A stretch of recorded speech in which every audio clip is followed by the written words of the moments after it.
It's a Deep Slant presented by Xfinity. My guest this week, Jonathan Greenard, bright spot as head coach David Culley describes him. How has it been for you in year two? Just healthy, getting back on the field, getting some plays out there.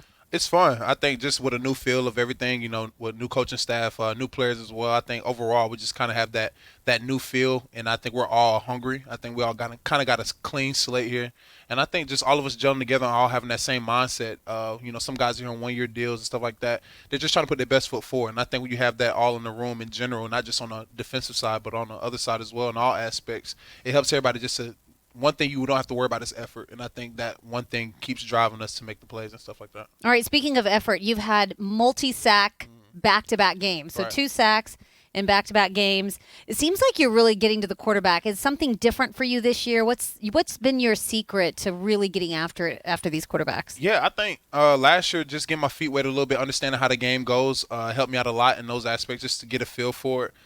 But definitely just to continue just to keep playing. Like I said, with this new staff, new system, and the new scheme we run, it just lets people play. It lets the guys just go, get in your gap, gives you assignment, and not to think that much and just go make plays. So I think once the thinking aspect was taken out of it, especially coming from last year with a different defense, I was just able to go, and I think that's what we're seeing now. Just me, just continue to be relentless in effort, just so that way I can try to make the most plays for the team. All right, so you didn't play the first 2 games, but in the last 5 games, or the first 5 games of the season, you got 6 sacks, which leads the Texans. But here's a fun stat. You lead all players age 24 and younger in sacks at this point in the year. So age 24 and younger. So you're also getting after the running backs. I don't want to just say you're getting after the quarterbacks. Yeah. The year 1 to year 2 jump, that's something that we hear a lot about. You're still really young. You're early in your career, but how different are you now than you were a year ago? Yeah, like I said, I'm just more confident now. I think overall, just like I said, having that year in the league, understanding that, it's still football at the end of the day. Most people can say that, but actually knowing that when you're on the field is a totally different thing. And I think when I just put that to the side and understand, okay, it's football at the end of the day, these guys put their stuff on the same way.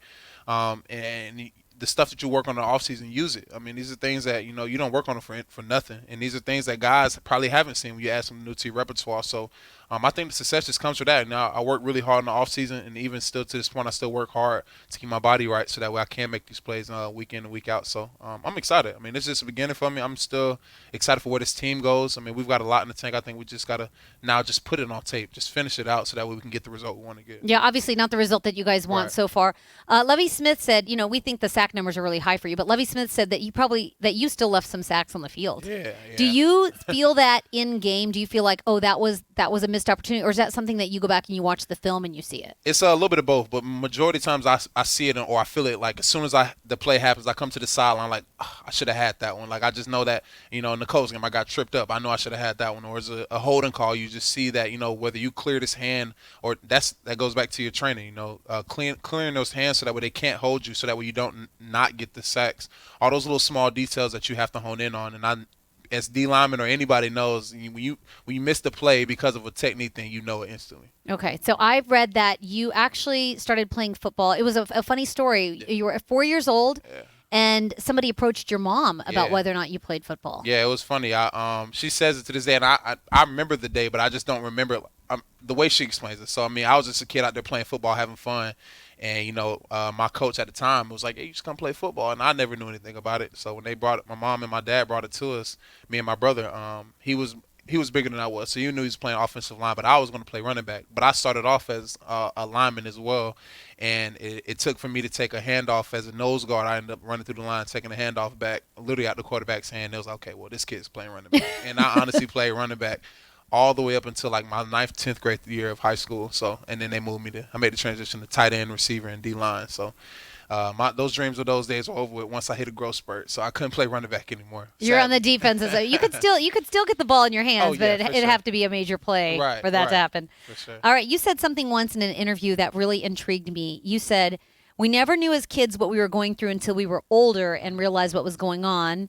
At that time, you said your mom made it seem like you were living in high fashion. Oh, yeah, for sure. So how did your mom make you feel that you were living a big life when you weren't? Yeah, I just got to know her. I mean, I can explain it, but she has this energy sometimes, or we didn't realize it back then, but I mean, she's know how to keep everything calm. I mean, she's been through so much in her life to know she know how to weather any storm. Honestly, it's so many stories we have growing up. Me, my brother, and my sister, of us just like I said, we thought we were living lavish, but I mean, we look back now, it's like, okay, well, we struggled a little bit. I mean, like everybody has their stories. We had tough times, but you would never know under that roof. I mean, we times where it was money was tight, where food was tight, but we had a meal somehow, whether it was scrapped together or not. We ate. So that's all I knew. My stomach was full.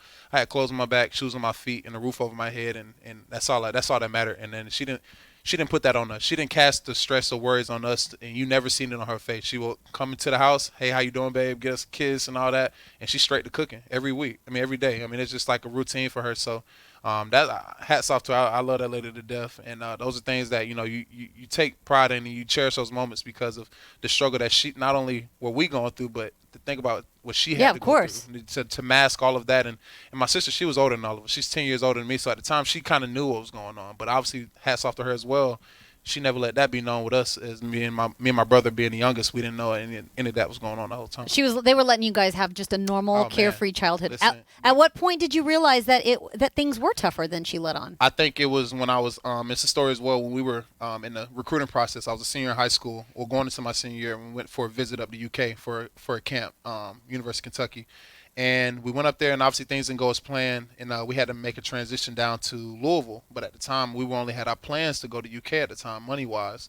But we ended up having to scrap some stuff together, some coins together, and ended up calling people to send money so that we were able to go to Louisville and, hell, even make it back home. So from Kentucky, which is, like I said, Louisville to Georgia, that's about 5.5 hour drive. Yeah. So gas ain't cheap. So when those situations arose, I think that was a time when I was like, okay, well, I see how it is now. I understand that, money doesn't grow on trees. I mean, money is not just a thing that we don't have to worry about. It's a thing that my mom definitely makes it a priority for us. So when I seen that happen, I instantly know, I said, well, at this point now, I got to make it. I got to be to this point where she has never had to be in a situation where you got to ask anybody for money or anything, that monetary, whatever, physical, whatever it has to be. She'll never have to worry about that again. And I think from that point on, I took that on my shoulder and I said, okay, I'm gonna take care of her. Is that the biggest motivation for you as far as playing football and why you want to be successful in the NFL? For sure. I think not just her, but just my family in general.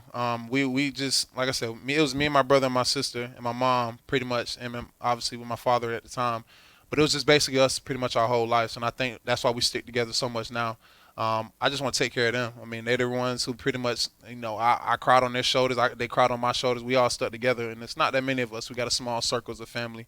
But just to see the joy in their faces when they have one less thing to worry about, that just makes my joy. I don't have to have anything else, but as long as they're straight, I'm good. Oh, that's really nice. You're just so close to your family. For sure. Were you promoting your mom's book recently on social media? Yeah, go get that.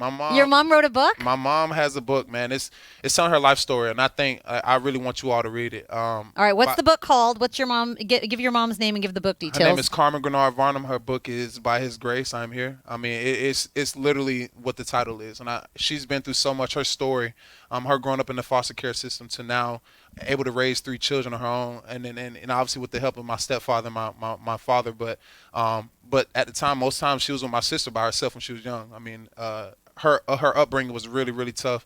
For her to be sane, or the same woman with so much energy, it's amazing. Once you read the book and understand the background of where she came from, it touches me. I haven't read it yet. I mean, I've not read many books in my life. You're going to read this one, though. This is going to be a book that I pretty much am going to read from top to bottom. It's going to leave some tears. It's going to have tears. You're going to have laughs. Do you know your mom's whole story? I know. Will there be surprises in it for you? I know majority of the story. Some stuff she's not told me all the way, just because she knows how emotional I'm about her. She knows that certain things that will kind of I never will look at her sideways or a different way, but it just be like, wow, you really went through that. You're still here to this day, on 2 feet, sane and healthy with children, looking beautiful. I mean, at 54, she just had a birthday. Her birthday actually was on the 24th. So happy birthday! Yeah, shout out to my Duke. So, but yeah, man, I think the book for her, she's been talking about. She's been in the works of it for about a couple years now. Couple of years. Yeah. So from now, actually, to get the story out there, published, and actually with a book cover with her picture on it. Everything, Wow. the whole process is a whole process. But every time we talk about the book, I mean, she's been writing. I remember she just would write chapters, just be writing them down, and literally in the middle of her writing, she's just bursting out in tears, just because of the emotions of going back to the past and stuff like that. But that's why, like I said, her energy, her drive, her determination, I get that from her. I mean, I don't put up with nothing. She don't put up with nothing either. And I just got that grinding mentality. She gonna get it some type of way. One thing about my mom, a hustler, she gonna get it some type of way. And that's why we're in the situation we are now, because of how she's just poured that into me, and I'm bringing that up to this. Are you in the book too? You think you're in the book? I hope so. I think no, I definitely am. I mean, you know that part of the story, sure. but I know I'm in the book, but I think I'll probably come a little bit later on. Because so much stuff happened before I was even born. I mean, me and my sister were 10 years apart. So you got to think from the 10-year point from when my sister was born, and obviously my brother were 4 years apart. And even in those times, I mean, just everything that's transpired between that point in time, you'll see, and it's like, wow, she's even sane enough to even have 2 more children after my sister. So it's crazy. My mom, she's a fighter, man. She's a warrior. I think when people really get to know her and understand her, they'll really understand why her energy and why she's so loving. My mom has no enemies. I mean, if you have an enemy, if you're an enemy of my mom, you got to check yourself, to be honest. There's something wrong with you. There's something wrong with you. It's just because, I mean, she has her ways. Don't get me wrong. Obviously, everybody does. But I think her passion for wanting to, mend relationships, or be the person that you can cry on, or, just somebody to vent to. She wants to be that person, and you'll understand why within her book. So for y'all out there, definitely go check out the book. It's definitely hitting the stores. She has her books on the 14th of November. I'll be traveling back for that to see that as well, and I'm just happy for her. I'm so proud of her. I mean, that is huge. It's huge, and man. It's called By His Grace. By His Grace. It's when I tell you that title could not be more fitting than any other title. So she took her time with this one, and I think nobody will be disappointed. All right, so you talk about her drive, but your drive, you're 18 credit hours away from getting your MBA. I am. Have you chipped away at any of that, or what's your plans for that? With COVID changed everything up. I definitely do anticipate to finish it within this next year. Really? Hopefully within the season. Well, the season's got to get through first, and then that off season, like I said, really 18 credit hours is just a full year, to be honest. So I think I can, if I have it in the tank, I just want to get it out the way while I still have college on my mind.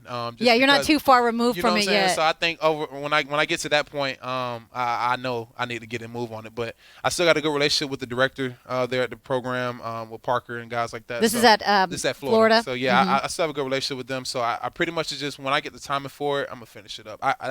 That's something I gotta finish. I started it, I gotta finish it. Are you a good student? Like, how are you in the classroom or here in the meetings? It's crazy. So high school, I was not the greatest student, but it wasn't a matter of me not knowing the information. I didn't apply myself. So once I actually applied myself and realized, okay, well, this work is not hard. It's just once you put your mind to it and knock it out, you'll be like, okay, you have to take the small lessons out of it. And then obviously we know that GPAs, like I say this to everybody, GPA is not a matter of how smart you are, it's just about how disciplined you are. Sure. So once I got over that hump of like, okay, these people really just think that I'm dumb or I don't know this information, really it's like, look, no, we're setting you up for these lessons in life. And I think overall, once I mastered that lesson from it, I was a better student in the classroom and in the football field too. So it helped out. All right. So Lovey says that you're still coming into your own. He says that you still have your best football ahead of you. Yeah. What are your thoughts on that, and how do you think you're going to get better here throughout the rest of the year? Yeah, I think the same thing. I'm a guy who I'm my worst own critic. I literally, if you can say I had a good game, I don't think I may have a good game, just because of maybe it's a couple plays in there that I feel like I wasn't perfect on my technique. I try to be perfectionist. This game is about trying to be perfect, trying to find the next step to enhance your game to where you're beating your opponent at the snap of a finger. So I think overall, yeah, I'm definitely on that same boat as he is, just because of the things I know I'm capable of as far as just getting healthier, making sure the body feels right, making sure my mind is right, just making sure technique, everything is cleaned up so that way I can be a more efficient player. All right, looking forward to seeing it, John. Always a pleasure. We'll talk soon. Thank you so much for having me. Thanks for watching, and go Texans. Like, subscribe, and ring the bell for new content.